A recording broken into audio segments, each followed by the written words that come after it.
Assalamualaikum warahmatullahi wabarakatuh. Perkenalkan, nama saya Raffi Hanif Hasibuan, NPM 23082600189. Izin menyerahkan tugas kedua, tugas blok semester antara MOII, mind map yang berjudul Sistem Imunitas. Nah, baik. Jadi sistem imunitas adalah sebuah sistem yang dimiliki oleh tubuh manusia yang berfungsi untuk melindungi tubuh dari serangan patogen dan sel abnormal. Serangan patogen seperti bakteri, cacing, virus, dan mikroorganisme patogen lainnya, dan sel abnormal atau sel kanker.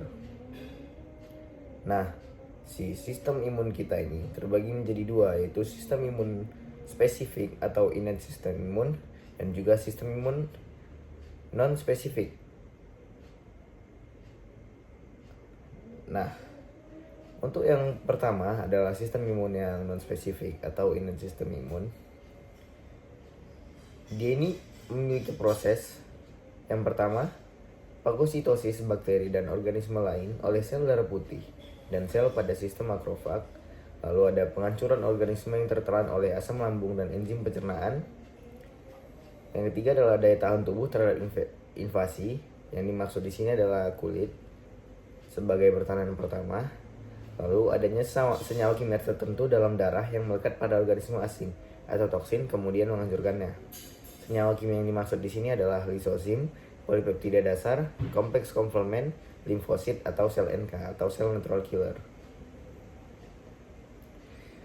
Nah, sebelum masuk ke sistem imun yang spesifik, jadi sistem imun ini juga memiliki organ-organ, yaitu sumsum tulang belakang, lalu ada timus, ada limpa, ada kelenjar getah bening, ada tonsil dan adenoid.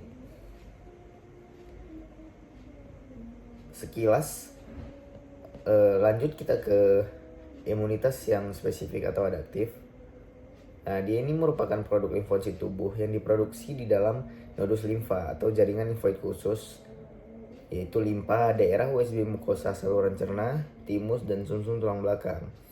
Nah, sistem imun adaptif ini juga adalah kemampuan untuk melawan organisme atau toksin yang cenderung merusak jaringan dan organ tubuh, dan dihasilkan oleh sistem imun khusus yang membentuk antibodi dan mengaktifkan limfosit yang membantu menyerang organisme spesifik atau toksin.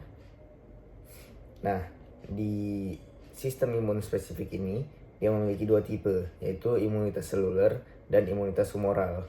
Kalau di imunitas seluler itu adalah sel T limfosit dan di imunitas humoral itu adalah sel B limfosit. Nah, imunitas seluler ini dia menghasilkan limfosit T yang teraktivasi.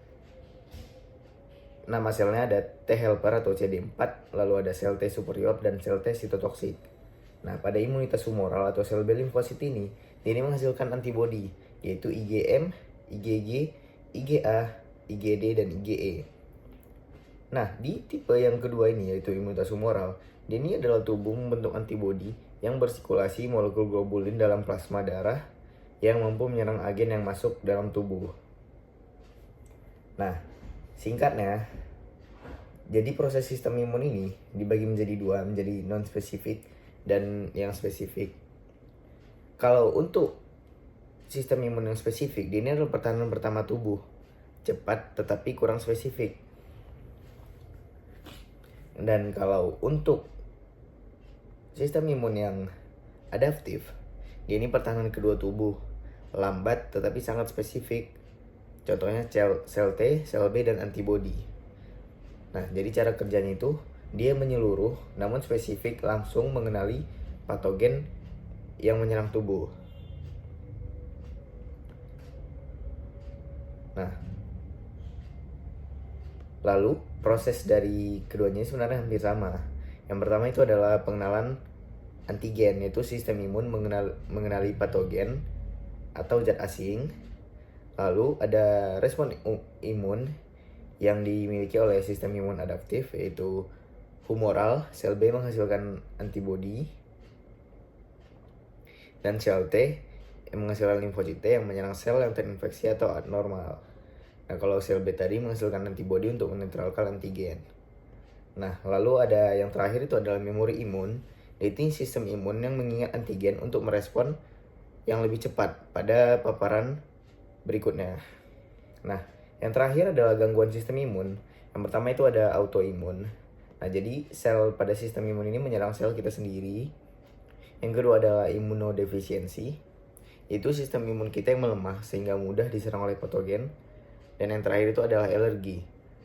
Kalau di alergi ini, sistem imun mengeluarkan respon yang berlebihan. Jadi zat asing yang masuk ke dalam tubuh itu diberikan respon yang berlebihan sehingga kita jadi alergi. Nah, sekian untuk menjelaskan mem saya. Berikut referensi yang saya gunakan. Billahi fisabil haq, fisabil khairat. Assalamualaikum warahmatullahi wabarakatuh.